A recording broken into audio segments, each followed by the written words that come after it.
School నుండి message వచ్చింది. రేపటి నుంచి సంక్రాంతి సెలవులా? ఈ పిల్లలతో ఎలా ఎగుతానో ఏంటో. షిట్ మమ్మీ, గాలిపటం ఎలా ఎగరేయారో టీవీలో వీడియో పెట్టు నేర్చుకుంటా. ఇంతేనా? ఇది మాత్రం నాకు వచ్చలే, రేపు నేను ఎగరేసుకుంటా. మమ్మీ, డాడీ ఫోన్ చేసి వచ్చేటప్పుడు గాలిపటం దమ్మను. సరే. హలో, ఏమండి, వచ్చేటప్పుడు చరణ్కి గాలిపటం తీసుకురండి. ఏ డాడీ, నాకు గాలిపటం దక్కున్నాడు. జింగిచికా జింగిచికా. చరణ్ చరణ్, ఇదిగో గాలిపటం.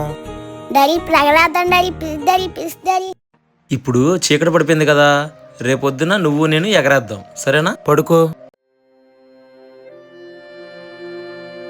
ఎప్పుడు తరాలిద్దు గాలిపటం ఎగరేయారే. మమ్మీ, రే తరాలైంది. ఇంకా తెల్లారలేదు చరణ్.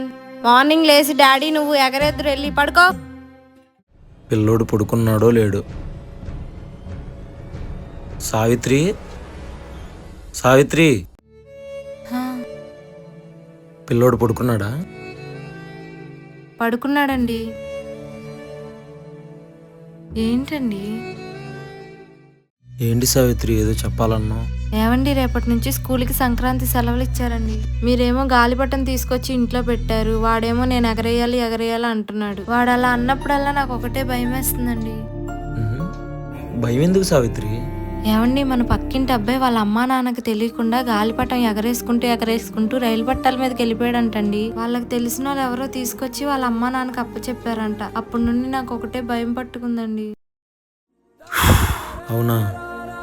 సరే, నువ్వు కంగారు పడకలే కానీ భయపడ మాకు, నేనున్నా కదా.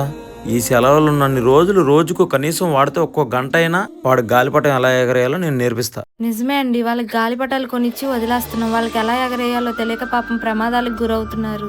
మనమే దగ్గరుండి నేర్పించాలండి. అవును, నిజమే నువ్వు చెప్పింది. నేను రేపు దగ్గరుండి ఆడు గాలిపటం ఎలా ఎగరేయాలో నేర్పిస్తా, ఓకేనా? పడుకో.